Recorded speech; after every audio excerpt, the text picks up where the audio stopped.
Father, we do thank you for this day.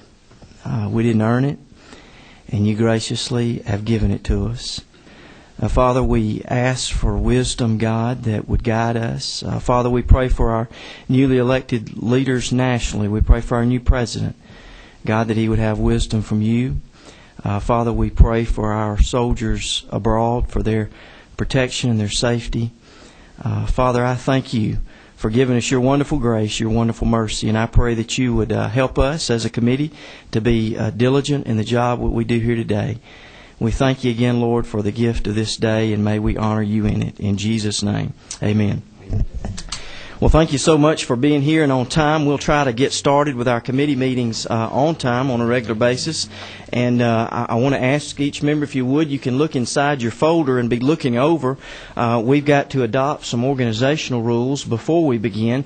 And I would say to our returning members, these are the same rules. They've not been changed in the lease that we adopted last session. Just to let you know that, but still they're in your folder, and you certainly are welcome to look over them. And while we're doing that, I'd like to welcome again all of our returning members and new members. We have had a few changes on the committee, and we still have Representative Calvin Hill is the vice chair of our committee, and we have a new secretary on our committee. Another Hill. Well, that's right, another Hill. Cicely Hill is our new secretary on the banking committee. David Knight was our secretary, and that's only because he's been called to higher duties on Ways and Means. And I understand Ways and Means has got a meeting going on right now as well. And Representative Knight still serves on this committee, so he will be joining us. And also in your folders, there is a list of subcommittees that have been divided up. And we have the same 4 subcommittees that we've had in the past. They're also listed there who the subcommittee chairs are. And as we from time to time do have a need to assign bills to subcommittees, and these subcommittee chairmen will be called upon to run those subcommittees and report back to the full committee. At this time, if we could, I'd like to maybe just start all the way to my right on the very end. And if you would just state your name and maybe what area you represent, so that those that are in the audience and those that are watching us in Japan or Tokyo from the internet can get in touch with you if you'd like. So we'd start with Representative Butch Parrish. Thank you, Mr. Chairman. I'm Butch Parrish. I live in Swainsboro, represent District 156, which is parts are all of Johnson, Emanuel, Candler, and Bullock County. Representative Buddy Harden, and I live in Cordele, and I represent Chris County and parts of Houston, Dewey, Pulaski, and Worth County. Okay, look, we're out of practice here, and we're going to have to get back in practice. These things are called microphones. If all of our members could lower the one in front of you, and when it comes your time to speak, there is a button to the right of the microphone down at the base. If you would mash that button, then when you mash it, it alerts me on this touch screen which mic to turn on. And I apologize for not giving those instructions earlier, but I'm out of practice as well. So we'll get the hang of it before we get over with. All right, let's pick back up with Representative Harden again. I'm sorry. I don't know that we want to make sure if they're in Tokyo, they know who you are. I'm Buddy Harden. I'm from Cordele, and I represent Crisp County and parts of Worth, Houston, Pulaski, and Dooley counties. I'm Representative Randy Nix. Is your mic on? Light says I'm on. All right, let's try it again. See if your mic's working now.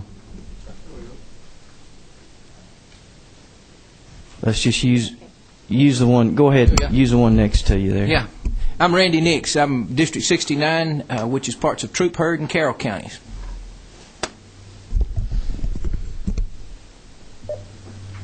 I'm Tom Weldon. I'm from District 3. That's Whitfield and Catoosa County. Did you manage? There we go. I'm Tony Collins, District 95, Newton, Rockdale, and Newton, Rockdale, Gwinnett County. I'm out of Rockdale County. Thank you. That's just the good part, right? Ready for me? I'm Margaret Kaiser. I represent House District 59, which is downtown Atlanta, Fulton County. Clay Cox, Gwinnett County. Greg Morris, and I represent the Vidalia area. Calvin Hill, District 21, which is the northern two-thirds of Cherokee County. Cicely? I'm sleeping here. Cicely Hill, District 180, St. Mary's, Camden County, and a small portion of Glenn County. Thank you. I'm Bobby Franklin, representing Northeast Cobb County. Georgiana Sinkfield, District 60, represent a portion of DeKalb, Fulton, and Clayton. Good afternoon. Sending a message not to Japan, but to the 21 countries that speak Spanish. Representante Pedro Marín del Distrito 96. Representative Pedro Marín from District 96. All right. To my far right on the front. Good afternoon. I'm Representative Stephen Allison. I represent District 8, which is the northeast part of the mountains, Towns, Raven, Union, and a portion of White County. I'm Representative Jay Shaw from Lakeland, Georgia. It's the Valdosta area. I got 4 counties. Representative Donna Sheldon from Northeast Gwinnett County, District 105. I'm Representative Darrell Jordan, District 77, which includes both Clayton and Fayette County. Representative Ron Mayo. I represent District 91, which is parts of DeKalb and Henry County. Virgil Flood from Tyrone, Georgia, representing the 66th District, North Fayette and South Fulton. All right, I think that gets everybody. And let me say again, welcome to the Banks and Banking Committee. We're glad to have you on it. Also want to recognize to my far left Rick Ruskell, who is our legislative counsel, and he helps us with all of our attorney matters as we proceed along. And if you have an issue regarding banking, he's always a good one to speak to in legislative counsel, since he handles all our banks and banking meetings. I also want to recognize Natalia to my left, who is our committee aide, and she helps us during our committee meetings. And then also to my far left, we have a committee intern, Sarah Martin. Sarah, would you just raise your hand? Everybody know who you are. And Sarah's going to be helping us during this session. She's currently a senior at Clayton State University in Mara, Georgia, and a political science major. Also, my secretary to my left is Gail Mogart. And if you've not yet met Gail, she is just a right-hand part of this committee. And if she can help you in any time, any way, she certainly will. And thank Gail for all she does in our committee organization. I want to take this moment just to remind you that Community Bankers Association is going to be having a luncheon for all the committee members. You'll have people coming from your districts on Wednesday, and I believe they're going to be meeting at the Railroad Depot at 12 noon. Steve Bridges, I think, is here. Steve, anything you want to add to that?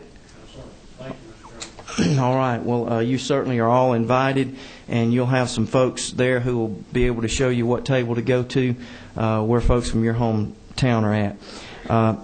There's also in your folder, or should be a sheet for you to fill out some information. That'll help us in getting numbers if we need to contact you. As we move on in the session and time gets busy, there's always an issue of sometimes having a number to get you here, and we've got several committee meeting at the same time. Sometimes it's hard to get a quorum, so I appreciate your attendance today. And let me remind you now, that little black button at the base of your microphone, every time you mash it, it blinks up here on the screen.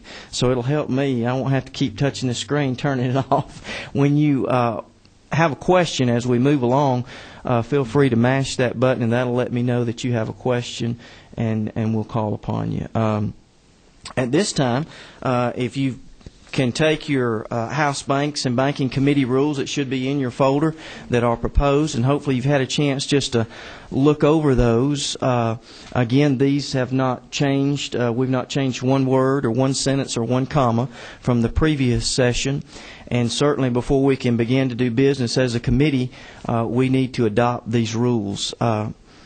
For our new members, let me say to you, I look forward to getting to know you, and I hope that our existing members can tell you I try to run a very fair committee.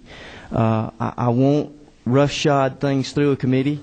I think it is our job as a committee to do due diligence and to actually read the bills. And you'll be encouraged to do that, to actually ask your questions when you have them. Now, I'm not going to be redundant about a point. Once you've made your point, we've got a lot of folks on this committee. We're probably within the top 5 largest committees in the House, and so we could be here a long time trying to get just a little bit of business done. But I will commit to you, as I've done in the past, you're going to have time to ask your questions, and I want questions to be asked. That's our job on this committee. So at this time, if you've had a chance to look over the committee rules, what we would do is ask for a motion and then a second. Then we'll have a time for questions and answers, and then there would be a vote. Is there a motion that we adopt the rules? Representative Martin? I'm sorry, Maureen. Which number are you? Did you mash your button? It's not. Okay, there we go. Mr. Chairman, motion to adopt the rules. Thank you very much. The motion is made. The motion is seconded by Representative Cohen and Martin. All right. We have a motion and a second. Any discussion? All right. Seeing no questions, all in favor of adopting the rules as listed there in your file, say aye. Aye. Aye. All opposed, say no. All right. Then let the record reflect they pass unanimously, and we are now able to legally do business. At this time, we do have on our agenda House Bill 141, and I appreciate you coming today. And each year on the Banks and Banking Committee, there is what we refer to for the new members as a housekeeping bill. And I would just caution our members, just because it's called a housekeeping bill does not mean that you're expected to rubber stamp it. I encourage you to actually read the bill. I've seen a lot of things in my 17 years go through under the guise of housekeeping bills that almost destroyed the House. So just read it with caution. I don't think that's the case here today, or else I wouldn't have offered the bill with my name on it. But I do encourage you to take a look at it, and we'll walk through it in just a moment. And in order for me to do that, I need to, at this time, ask our Vice Chair, Chairman Hill, if he would to chair the committee and call on me to present the bill. Thank you very much, Mr. Chairman. You have in front of you House Bill 141, which is presented by Representative Mills. And at this time, Representative Mills, Chairman Mills, if you would present the bill. Thank you, Chairman Hill.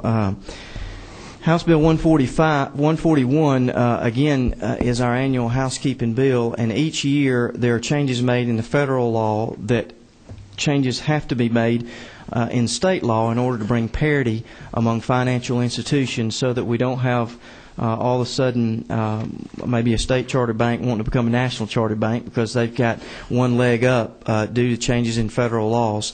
And so the changes before you today, I'm not going to go through each one of them. I'll be happy to answer any questions that you have. The bill is approximately, 11-page long bill here, but let's just take on page 1, you've got Code Section 7-1-4, which deals with actually redefining the term of net assets. In the past, net assets has also included the term goodwill. And frankly, I may call on our Department of Banking and Finance Commissioner, Rob Brazel. We're glad to have you with us. Would you just stand so everyone would know who you are and come to the mic if you don't mind? At any time, if I'm asked a question, I may defer to our Department of Banking and Finance Chairman. The way this works is the Department of course, calls me prior to the session, says we've got some housekeeping matters that we would like to clean up, would like to ask your committee to consider making these changes. So we have been talking for some time now, but that does not mean that the bill is perfected, and that's why we go through the process here to perfect it and hopefully get it on the floor in its perfect fashion. But in the past, banks, when they did buyouts, they were able to include under assets the term goodwill and intangibles related to that purchase or acquisition of that bank. And correct me if I'm wrong here, Commissioner, but goodwill, could you give us a hands-on example of what a bank might include as goodwill? Well, if there's a premium paid for the purchase or the acquisition of another institution, they could that is considered goodwill. And it's used, the net assets as well as statutory capital base are denominators for when you're determining a bank's legal lending limit, their investment limit, their investment in fixed assets. And it was an oversight really on our part in 2007. We should have included net assets at the same time we made the change to statutory capital base. And I think that is a good change and a good recommendation because it only makes our banks more financially secure. Sometimes it's hard to determine what is goodwill and put a price tag on it. And so I think this makes our financial institution stronger and appreciate the recommendation. Next is on page 2, Code Section 7-1-68, which is a proposed amendment that clarifies that the failure of a financial institution to provide any facts or information that the department's asking for will result in a financial penalty. That financial penalty is the same penalty that was currently in existence. We're not raising that. We're not lowering it. It stays the same. That's current law. The next section deals with just clarifying the language. 7-1-91 on line 45, page 2, deals with including a bank holding company. Frankly, I believe they're included already, but this just clarifies the law as I understand it to remove any doubt. And I think this is a result of a state examiner's conference finding. Is that not correct? The Conference of State Bank Supervisors does every 5 years a reaccreditation review, and that was part of that review, one of their recommendations. Okay. The next section is 7-1-243. That's on line 52 on page 2 of your bill. And that basically just says that no person shall be authorized to hold themselves out as conducting business as a credit union unless they're actually, in fact, are a credit union. That just makes sense. In other words, they are what they say they are, and that clarifies the language there. On page 3, the next section is 7-1-285, and that is on line 75 of page 3 of your bill. And that just deals with, you can see the language that's struck there on line 84 and 85. I think the key change there is the middle of line 85 where it says they have to be a member. And this actually, I think, clarifies it that it says any individual who's getting a loan, that these same criteria will be used from the credit union. Yes, well, I'm sorry. I was looking at a different section. I thought you said under Section 5, Mr. Chairman? That's correct. It's regarding the legal lending limits. We're changing the wording. You'll see it's a minor change, relatively minor change, but it will ensure that our terms are consistent. This is to address the loan stacking that can occur, that has occurred in this past economic cycle, and one of our institutions suffered greatly from that. We would like to change that in rules, and we have the ability to do that, to define that. But to ensure there's no confusion, we want to ensure that the terms are consistent with the current language used by the federal regulators and applied to national banks. And that, of course, made sense to me. And for members who may have questions, if you'll just jot those down and hold on to them, if we can walk through the bill and then come back, then I'll call on you for your questions. So don't think I'm ignoring you. All right, next change is 7-1-460, and that's on page 4 of the bill. This actually deals with a subchapter S bank. I think it actually allows them, as long as the department approves it, to pay dividends so that their bank shareholders can pay taxes. That's correct. And that makes sense to me. And again, that has to be approved by the department. That's correct. And it's strictly on the taxes due to being a subchapter S shareholder. And could you give the committee an example there of where maybe a sub-S bank, why you might want this? That's right. Well, a bank typically cannot, by our requirements, cannot pay dividends of any sort until they become cumulatively profitable. Well, if you're a subchapter S bank, there may be in year 2 or 3 where you have an annual profit, a yearly profit, but yet you're not cumulatively profitable. So you have a tax liability for that year's taxes, for that year's income, but you have received no dividends from the bank to pay that tax liability.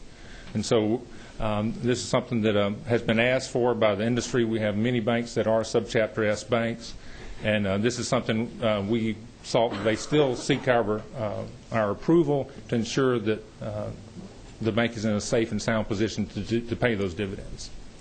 And not to, again, I would encourage each member to read here, but I do think it's an important point to say that prior to this bill coming forward, Commissioner, you've met with all the different financial groups, banks, mortgage, credit unions, financial services industry, manufactured housing. We've met with, we've provided this to basically all the industry contacts that we have.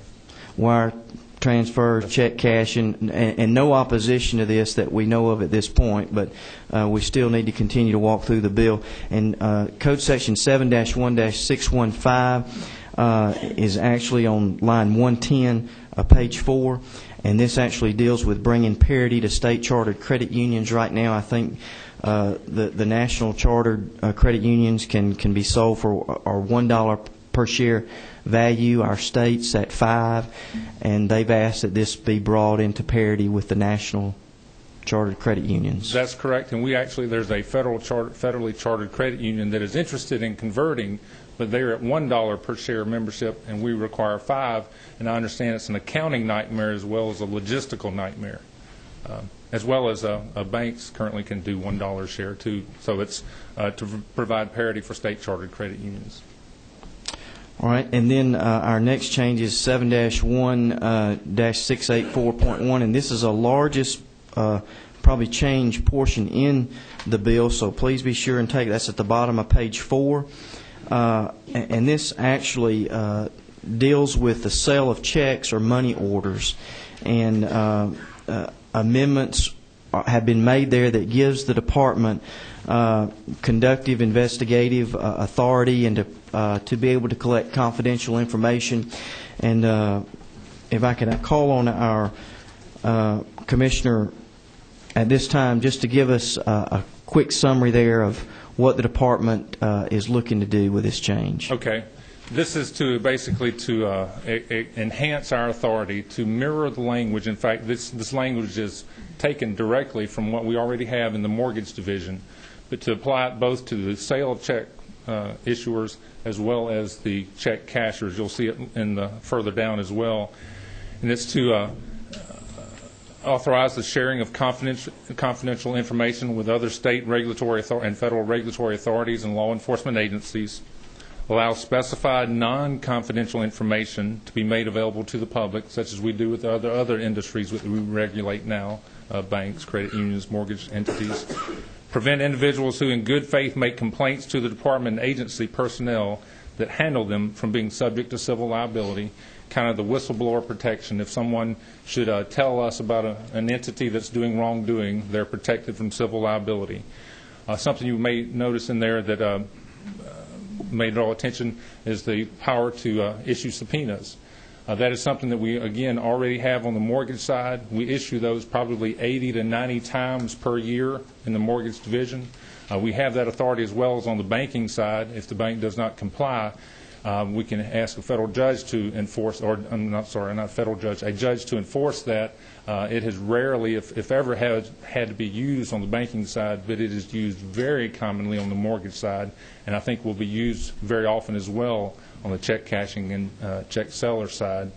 Many times the entities in which we're seeking information from request that it be in a subpoena. It protects them that we have subpoena powers and are asking that. For an example, if there's a check seller or a check casher that is unlicensed, but we feel is in the business without complying with the law, they don't have a license, we can subpoena their bank or their bank account to see if they are selling checks or making check cashing transactions. So, and like I say, the banks or whomever we are requesting this information from usually request that we issue it in a subpoena form. And I would just let the committee members know that the area of check cashing and wire transfers has really grown, that industry, and you'll see even at the close of this bill, believe it or not, we've got people driving around in vans operating under a mobile fashion and then claiming that they don't come under the regulatory powers because they're mobile.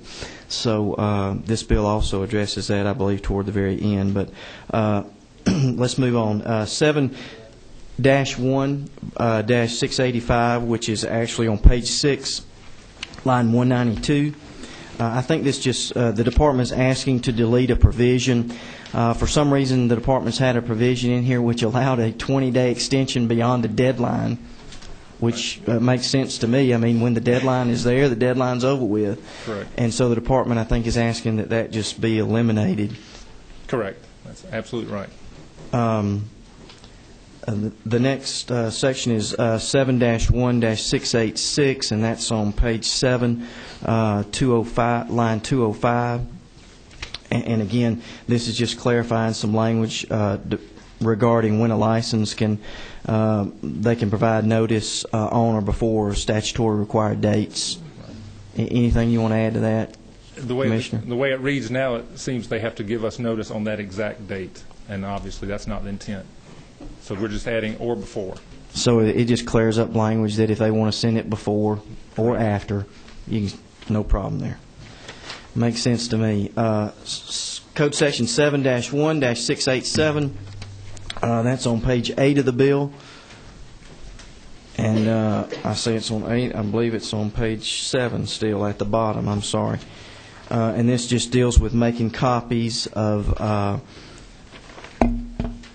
currency transaction reports and copies for money transmitters that they've got transmissions that they've sent or received. That's right. They already have done these. We asked that they just retain a copy so we can verify that when we do an examination. And when would that come in? To give us an example of when that might come into important play. Well, it's required by federal government, of course, regarding watching money laundering, anti-terrorist type activities. Anytime there's a transaction over $10,000, there has to be a currency transaction report issued, and we're asking that those reports be retained so we can verify they're complying. All right. Next page is on page 8. Next change is 7-1-6892, and that's a new section that basically deals with the hiring of an employee, that an applicant, that background must be run through the department before they hire the employee. That's correct. And again, this is mirror image that's in our mortgage division. You cannot have a felon in the industry.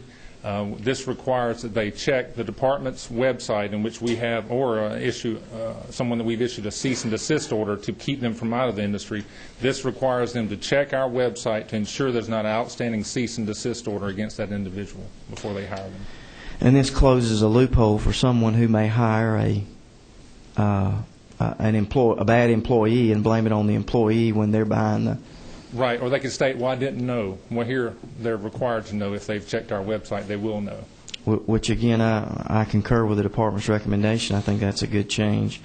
7-1-692, let's see, that's the one we just went through. The next change is 7-1-703, and that's at the bottom of page 8. and you see the language there that's stricken. Again, I think that's dealing with the 20 days after deleting that language that was in there.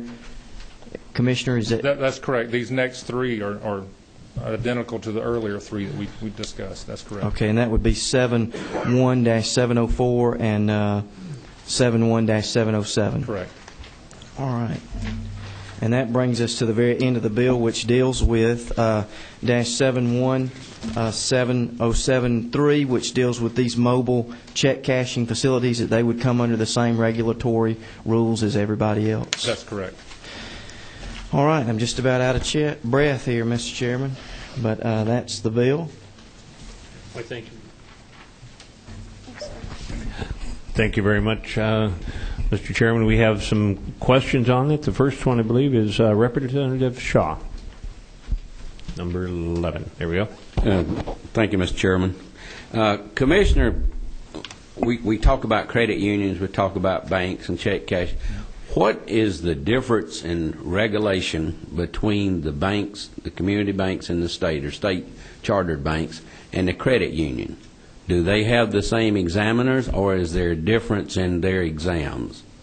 There is a difference in the exams as far as the format. It's very similar, but there is difference. But the same examiners that examine banks are the same ones that examine credit unions.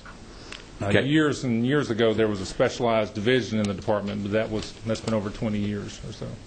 Okay, but they're not required to have the same capital, the credit unions, as the banks? There's different requirements. And I noticed on, Mr. Chairman, on the page 3, we talked about, preventing the word credit union.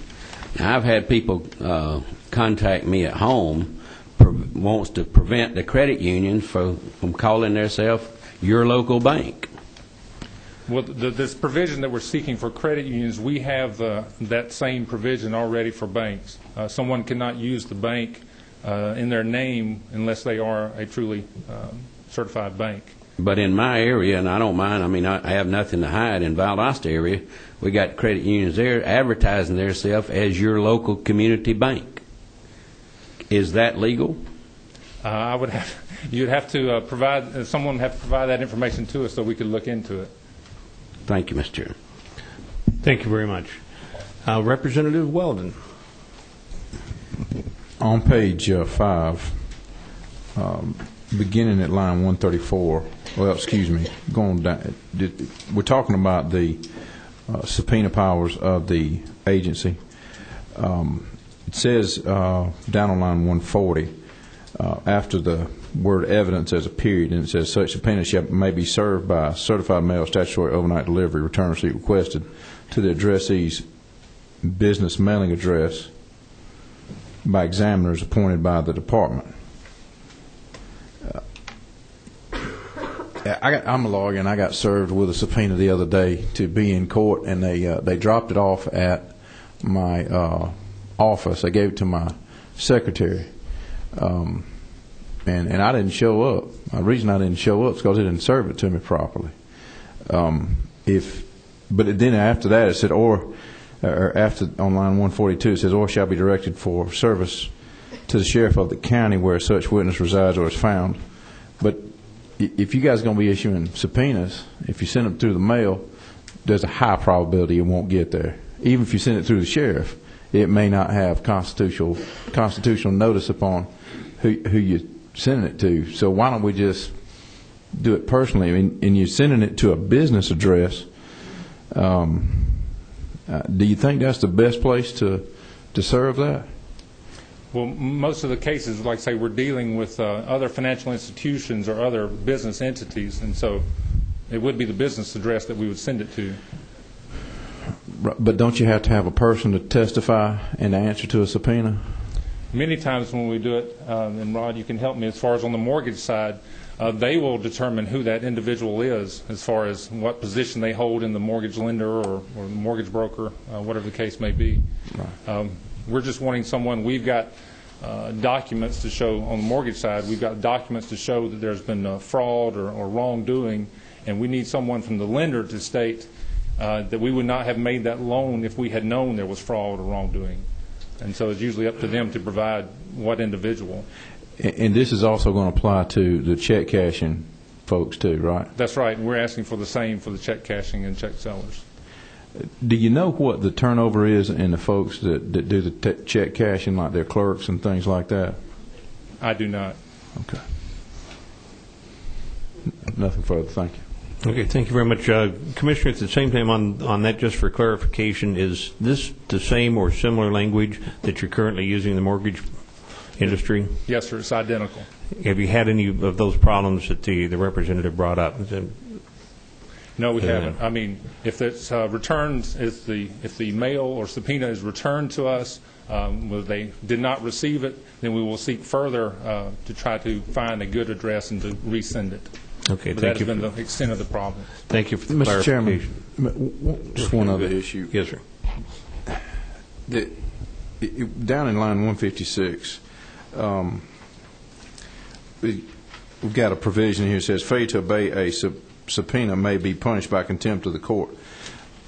Shouldn't that read, we've got a subpoena issued by an administrative agency, so you can't be held in contempt unless you violate a court order. That's my understanding of it. You can have the court issue an order to make them come in and submit to the subpoena, but until they violate that court order, I think you're going to have a problem with getting. I just don't think you've given them notice in a hearing, which would, I think, is the constitutional requirement in order to put them in contempt here. And I think if we changed it from subpoena to, right there on line 156, that first word, subpoena, failure to obey a order compelling compliance with a subpoena issued by the agency may be punished by a contempt of court. I think that would just make more constitutional sense to me. I wouldn't want to go through all this and then see the Supreme Court say, "Oh, no, can't do that because that bill's unconstitutional." I don't have an object to that. All I do know is this is the current language, and we haven't had those issues, but that may be a very valid point. I don't know. Well, that's good to look at, and that's why it's always good to have attorneys on the committee. But let's also hear from Legislative Counsel. Yeah, if you read subsection E from the beginning, that is based on a court order. It's after if the person fails to comply with the administrative subpoena, then you take it to the Superior Court, and the judge will issue an order asking you to comply with it. If you fail to obey the court's order, that's when you'd be held in contempt of court.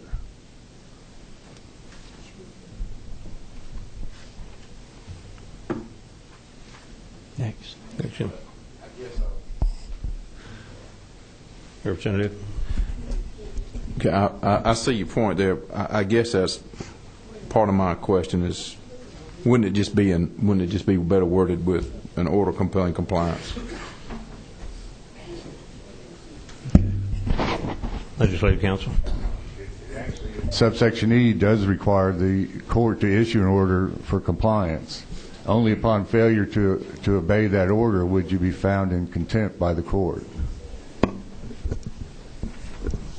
Okay. Okay, thank you very much. And I believe the next question is Representative Cohen. Oops. Oh, thank you, Mr. Chairman. Commissioner Browse, I just want some clarification on page 4. What number are you, Representative Cohen? I want to make sure. I'm number 16. You're on? Okay, thank you. Yes, sir, I'm on. Thank you. Page 4, line 125. You may have touched on this earlier. I just want a clarification. At the end of the sentence, you got "or is about to violate this article." And how do you prove that somebody's about to violate an article? It kind of seems like we're getting into psychology more than anything, or is there proof? I'm just curious about that. I read this at home over the weekend, and I saw that and circled it on my one at home. And fortunately, I found it again today.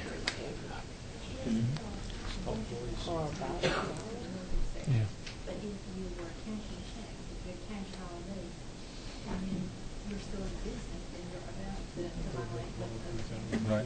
I was asking for clarification. Again, it's identical to current language, but also if there has been a history of someone, for instance, cashing checks without a license, and they have not changed, we assume that they are continuing to stay in the business until we force them otherwise, and that is where that language is trying to address. How would you restrict it to one person? Yes. We've got a follow-up question over here. Follow-up question. Yes, go right ahead.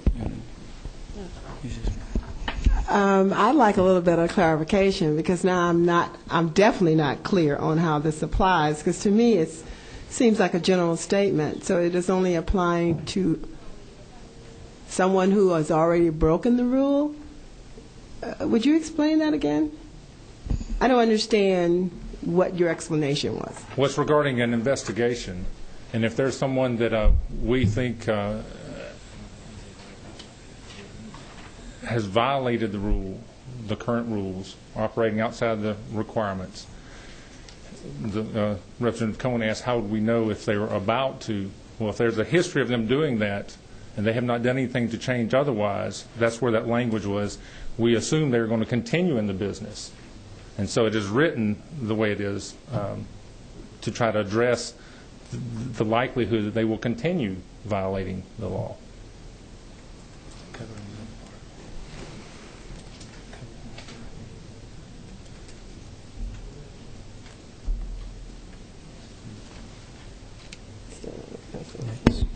Representative? Okay.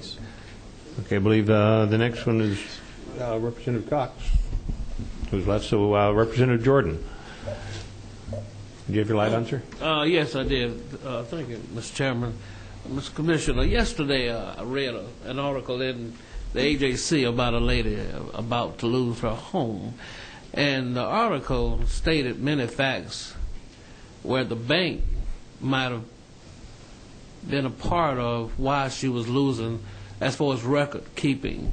Does this bill help individuals with their mortgages to keep mortgages? I mean, I didn't read the article 2 or 3 times. I didn't have any idea I was going to be speaking about it today.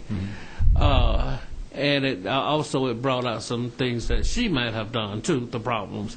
Did you read that article? I did. Does this bill help as far as the banking side? Does it clear things up for them? Does it make it easier for people to keep up with their mortgages, or with banks to keep up with the mortgages, because they're sold and then resold and all kind of things happen? So can you help me?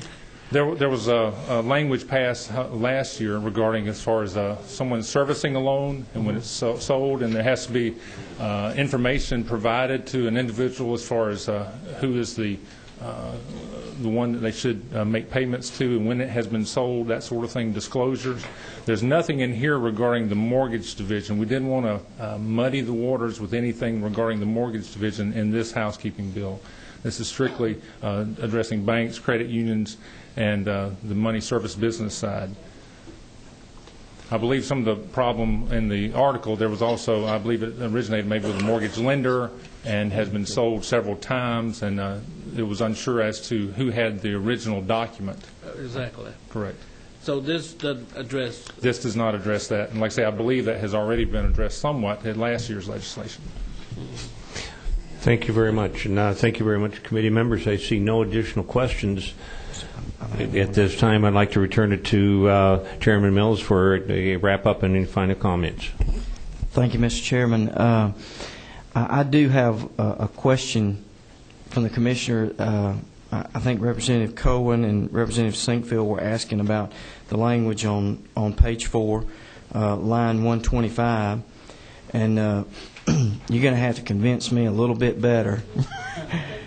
And the reason I'm saying that is I understand what you're saying about someone who has violated the law in the past, but to put language in there that says or is about to violate this article, it's pretty hard to prove one way or the other. Right.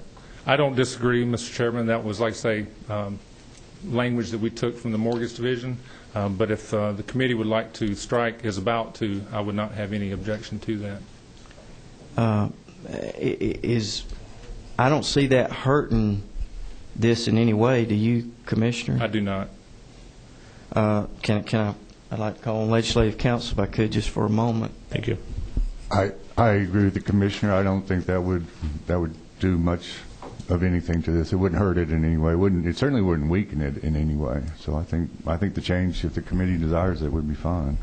Well, at the proper time, then, Mr. Chairman, I'd like to recommend that, based on Representative Cole and Representative Sinkfield's comments, that we amend page 4, line 125, after the word violated, strike the words or is about to violate.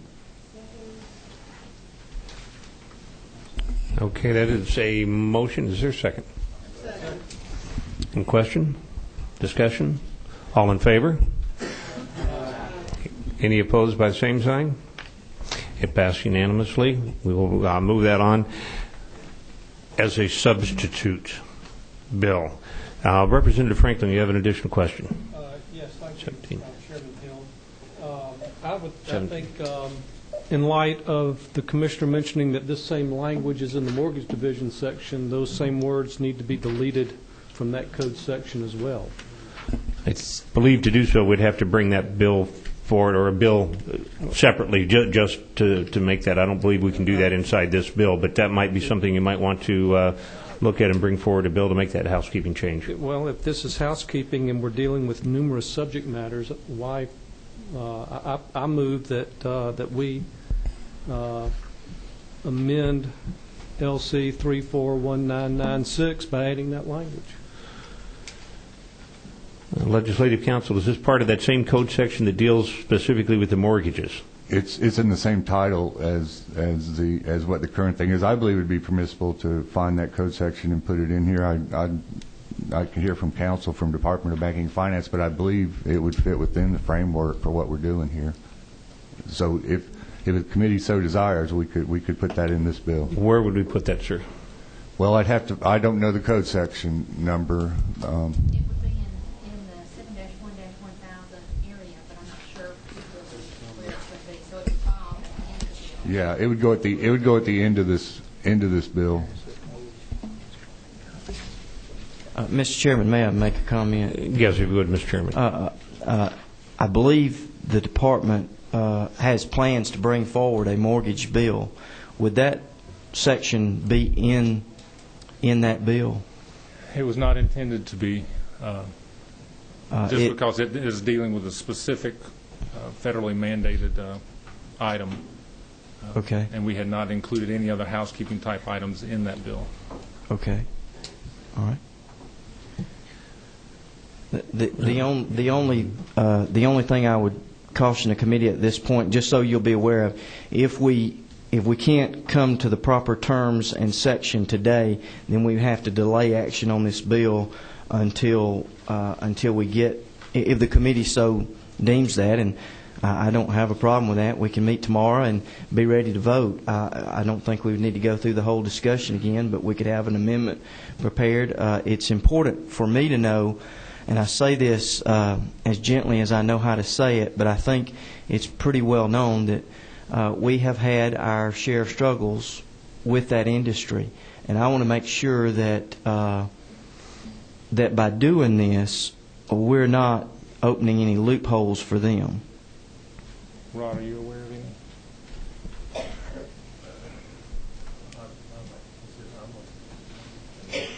If we may, we would like to ensure that same thing, Mr. Chairman, and we will get back to you immediately.